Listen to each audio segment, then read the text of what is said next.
Au cœur animé de l'Athènes antique, au milieu du tumulte du marché et des débats des philosophes, une nouvelle école de pensée a émergé.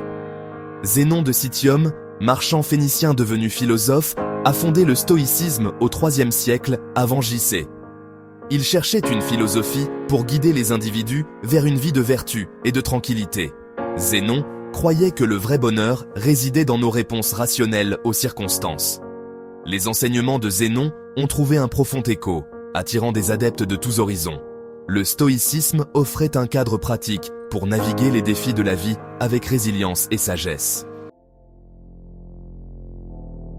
Au cœur du stoïcisme se trouvent 3 principes fondamentaux: la maîtrise de soi, l'acceptation et la poursuite de la vertu. La maîtrise de soi souligne l'importance de maîtriser nos émotions et nos désirs. En pratiquant la maîtrise de soi, nous gagnons en clarté et en liberté pour faire des choix rationnels. L'acceptation nous encourage à embrasser la réalité de nos circonstances. Nous ne pouvons pas contrôler tout ce qui nous arrive, mais nous pouvons contrôler nos réactions.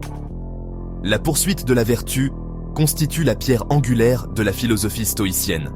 En nous efforçant de vivre vertueusement, nous trouvons le vrai bonheur. L'influence du stoïcisme s'est étendue bien au-delà des murs du monde antique.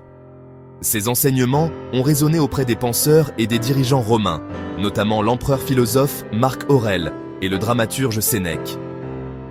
Épictète, ancien esclave devenu maître stoïcien, a souligné l'importance de la liberté intérieure. Leurs écrits continuent d'inspirer et de guider les individus aujourd'hui. Dans le monde actuel, rapide et souvent accablant, le stoïcisme offre un cadre intemporel pour trouver la paix, un but et la résilience. Les principes de maîtrise de soi, d'acceptation et de poursuite de la vertu restent plus pertinents que jamais, nous fournissant des outils pour naviguer les complexités de la vie moderne. En nous concentrant sur ce que nous pouvons contrôler, nos pensées, nos émotions et nos actions, nous gagnons un sentiment d'autonomie et de pouvoir.